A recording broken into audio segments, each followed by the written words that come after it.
যারা এই অপকৃষ্ট এই কাজগুলো করে তারা চুপচাপ বসে থাকবে না, যে কোনো সময়ই তারা এই ধরনের কাণ্ড ঘটাতে পারে। কিন্তু তার জন্যে এই যে ঘটনাটা ঘটলো ছায়ানটের ওপরে, উদীচীর ওপরে, আমরা এর জন্যে নিজেদের শক্তি সংগ্রহ করে এরপরে প্রতিরোধ আমাদেরকে না করে চুপচাপ বসে থাকলে আমরাই বোকা হয়ে যাব।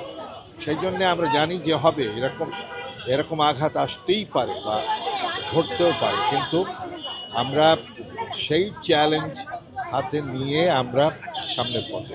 আমরা এই বাংলাদেশ দেখতে চেয়েছি? নিশ্চয়ই না। তো এটার বিরুদ্ধে আমরা সংস্কৃতি কর্মীরা আমরা নিশ্চয়ই আমাদের দেয়ালে পিঠ থেকে গেছে, আমরা সবাই একত্রিত হয়েছি, হব, এবং ভবিষ্যতে এটাকে আসলে কিছুই করতে পারবে না। পুড়িয়ে কি আর সেটাকে দমানো যায়? সাময়িক সেটা, এবং এই হাজার হাজার তবলা, হাজার হাজার শিল্পী সমস্ত বের হবে, আবার শুদ্ধ সংস্কৃতি চলবেই, এটাকে দমানো সম্ভব না। এই সরকার আসলে মানে সুস্থ কোনো কিছুরই নিশ্চয়তা দিতে পারবে কি না সেটা আমি বলতে পারি না। আমরা বাঙালি, আমরা এই দেশের মানুষ, সেটা আমরা হয়তো বোধ করছি যে কোনো কিছু নিশ্চয়তা দিতে পারবে কিনা। কিন্তু বাঙালির মনের খোরাক সংস্কৃতি না, সংস্কৃতি হচ্ছে বাঙালির হাতিয়ার। গান, আবৃত্তি, সব নাটক, সব কিছু হচ্ছে বাঙালির হাতিয়ার। তো এই সংস্কৃতি হচ্ছে বাঙালির হাতিয়ার। যারা বারবার করে এই সংস্কৃতির উপর হামলা করছে, জ্বালাও পোড়াও চালাচ্ছে, তারা হচ্ছে ভয় পায় এই সংস্কৃতিকে। সংস্কৃতির উপরে বারবার এরকম আঘাত অতীতেও এসেছে। বিশেষ করে পাকিস্তানি অপশক্তি, আমাদেরকে দখলদার বাহিনী বহু চেষ্টা করেছে তাদের সংস্কৃতির সাথে রাখতে, তাদের মতো করে আমাদেরকে বেড়ে উঠতে দিতে। কিন্তু আমরা 52 সনের সেই বীজ বপন করা হয়েছিল, সেই বীজের মধ্য দিয়ে বাঙালি জাতিসত্তার উন্মেষ হয়েছে। সেটার মধ্য দিয়ে মুক্তিযুদ্ধ স্ফীত হয়ে আজকে মুক্তিযুদ্ধের বাংলাদেশ আমরা 54 বছর পার করেছি। কিছু অশুভ শক্তি বাংলাদেশে তো আছেই নিঃসন্দেহে, তারা বারবার সংস্কৃতিকে আটকাতে চায়, বন্ধ করতে চায়।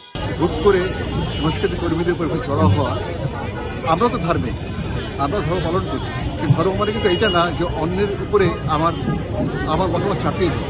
প্রত্যেকের স্বাধীনতা আছে, প্রত্যেকের বড় অধিকার আছে, যার যার ধর্ম সে পালন করবে, যার যার সংস্কৃতি সে পালন করবে। আমি ইসলাম ধর্ম বিশ্বাস করি, আমি মুসলমান, কিন্তু আমি বাঙালি, আমার সংস্কৃতি থাকবে। যে ছায়ানটের উপর আজকে আক্রমণ করা হয়েছে, এই ছায়ানট কিন্তু বাংলাদেশের সংস্কৃতি আতুল হয়, এবং আমরা যাতে স্বাধীন, এই স্বাধীনতার পিছনে কিন্তু ছায়ানটের ভূমিকা আছে। কিন্তু আজকে আমরা এখন সেই কারণে যে আমরা আমাদের স্বাধীনতা, আমাদের সার্বভৌমতা রক্ষা করতে চাই। আমরা চাই বাঙালি হিসাবে এবং ধর্মপ্রাণ মানুষের বাঁচাতে। জীবনের সাথে চলে high five, all time healthy life. নিশ্চিন্তে খান, স্বাস্থ্যকর অল টাইম পান। All time healthy life.